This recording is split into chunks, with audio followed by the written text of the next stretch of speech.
This is KZM, your friendly anthropomorphic horse, the amazing stallion, and the very friendly unregistered sex offender who lives across the street from you and within close proximity of an elementary school.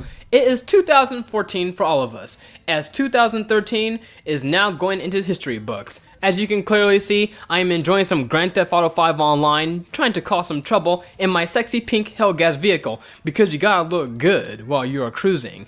This commentary is about the good, the bad, and the just plain ugly. I am attempting to change my ways in some categories and see where they take me. Now, of course, I will start with the good news and work my way on to the bad and then the ugly. The good. Obviously, first of all, I got a PS4, as you can see in one of my previous videos. I got it on launch, and after getting a little bit comfy with it, I would say that it is a good improvement over the PlayStation 3. The controller is a very good example. It feels a lot bigger, or a bit, if you want to be technical, and it has a very comfortable feel like the DualShock 3. I am probably only saying this because my hands are small and I don't feel that much of a difference, but many people complain about the dynamics of the DualShock 3 because their hands were big and that it didn't fit well like the Xbox 360 controller. I can safely say that Sony has improved the DualShock 4 in every single way, and this is probably PlayStation's best controller yet. The PS4 is also much faster than the PlayStation 3, as you can hop in and out of tacks with ease. The user interface is alright, but I do miss the customized dynamic themes from the PlayStation 3, as I like to change my look over time. Hopefully and surely Sony will give us themes so that we are all not at the same blue screen throughout the PS4's lifespan. Another great thing is that they put in party chat. Is about damn time. That was one of the things I liked about my Xbox. And I also checked out a lot of the live broadcasts from other players, and most of the time it is people using the playroom. It kind of reminds me of Stickum, where a girl would just sit there and have a bunch of dudes watching her. Well, it's kind of the same thing here. Sometimes there are people posting their gameplay, but most of the time it is people with their playroom, and if they have a girl in there, well, you know, that's just the name of the game. If you are a decent looking girl and show some skin, you'll get tons of views. But I don't need to tell you that, right? I mean, it's the same on YouTube. Maybe if I was a semi-attractive girl and show some skin, I'd get more traffic. But hey, that's how things are. And the only reason that I got the PlayStation 4 was to play Killzone Shadowfall. Other than that, I would have waited. It just depends on what games you play. Because, you know, there aren't a very large selection of games at launch. And a lot of my friends, well, some of them won't be getting a PS4 because of the whole pay for online thing, which I can understand. Since I pay for both Xbox Live and PlayStation Plus, I would say that PlayStation Plus is a much better deal. But the fact that some people are not going to make any use of the Plus thing ever in their lives, that is what making them leave. So some of my friends are moving over to PC or just staying on PS3. Continuing on the plus side, I am getting into digital photography and art. I am also wanting to learn the piano and violin. I may also think of joining a theater or something to take some acting classes. One of my resolutions is to get out of my comfort zone and throw myself out there. Usually, I will never think of doing something like this. But you know, my mom says that I should make more friends, so I guess I will try and get into it. One of the main reasons that I like the theater is this, because I like the dynamics of acting and filmmaking. Now, of course, I'm not trying to be famous, but I'm just seeing where this goes, you know? You gotta try a bunch of things. You only have one life to live, I guess. I also want to learn the violin and piano because I'm a huge fan of classical and orchestral music. I don't think I've ever said this, but I do like a lot of the trailer music that they use for advertisements, and I do collect and listen to a lot of it. And the reason why that I want to get into like the whole trailer music thing is because I used to video edit a lot. I used to make a lot of video game trailers for some websites before I got IP banned. So yeah.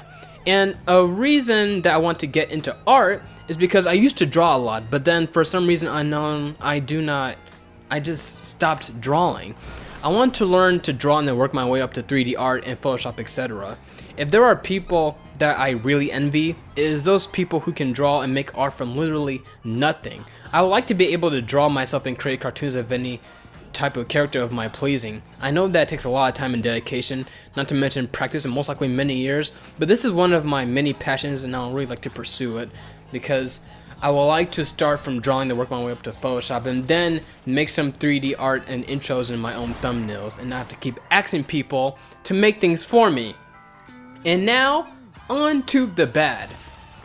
Some situations from my life. My driver's license is still suspended, even after all the fees that I paid and the paperwork I submitted. I even completed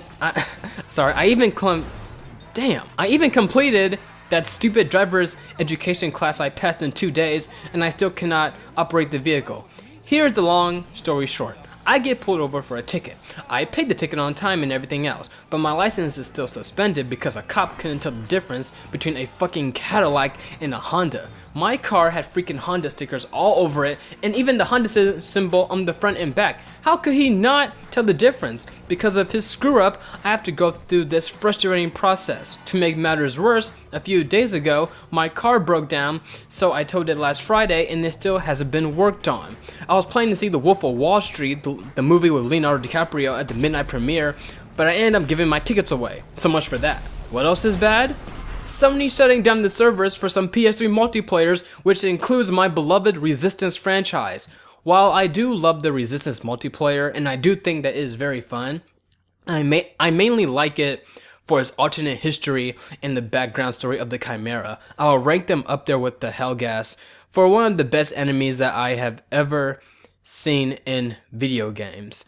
And the thing about shutting down servers is that with this happening, I am very worried about Killzone 2. Yes, this game is 5 years old, and yes, a lot of people have left, and probably a lot of the best players have left and probably come back every now and then. But there's still a good amount of activity on the servers, much better than the activity that I have ever experienced on Resistance 3. Because sometimes a lot of servers are just empty on Resistance 3, but there's always games on Killzone 2.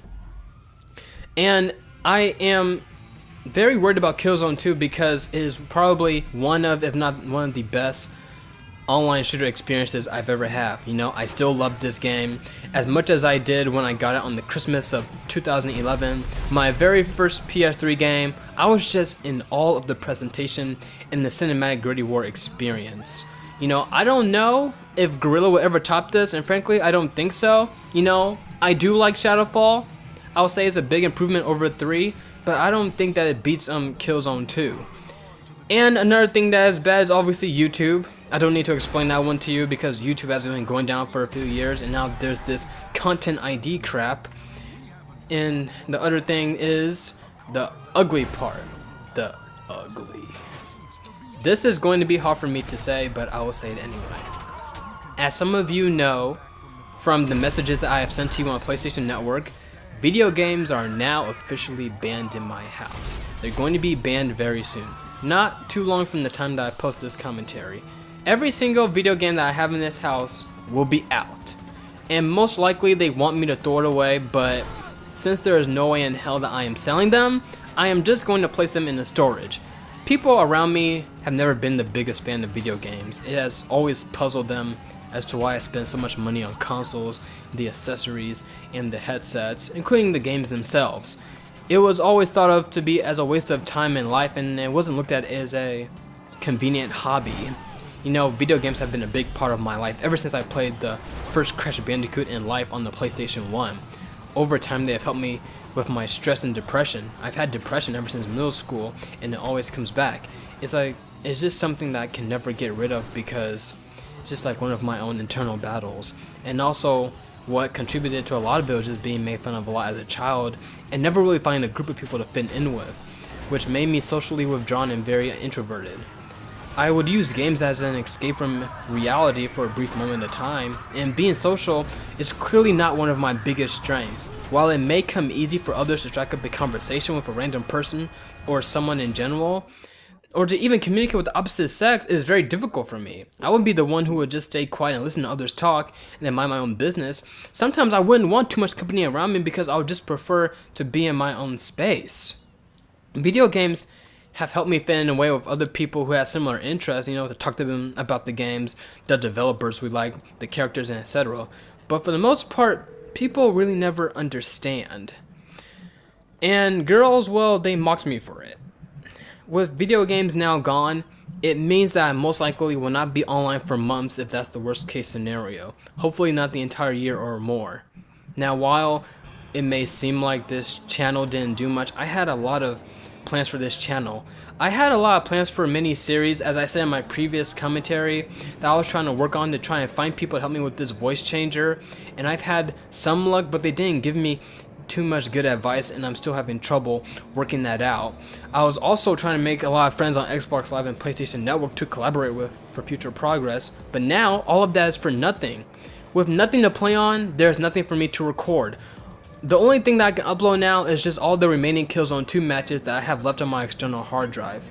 I do hope one day to return playing with you guys and learn that this video game thing is not as harsh as it's going to be sounding to some of you. But in the meantime, is an opportunity for me to take up new hobbies. Like I said previously, I want to get a lot into digital photography, video editing, and drawing. While this channel is by no means big, I do enjoy recording recording videos. I just love recording things and putting them on YouTube and then waiting for comments and then respond to my subscribers. This is something that I really like doing for fun, whether I have 100 subs or 1,000. I will still be on YouTube, do not worry. I'll comment on your videos and I'll try and interact with you guys, but I won't be able to record or upload any raw new footage of the games that I bought. Hopefully these new hobbies will help me get through with my depression and handle my stress, because video games have always aided me in that category. I hope you all have a great year. I'm looking forward to getting back into art. You guys all take care, and KZM signing out.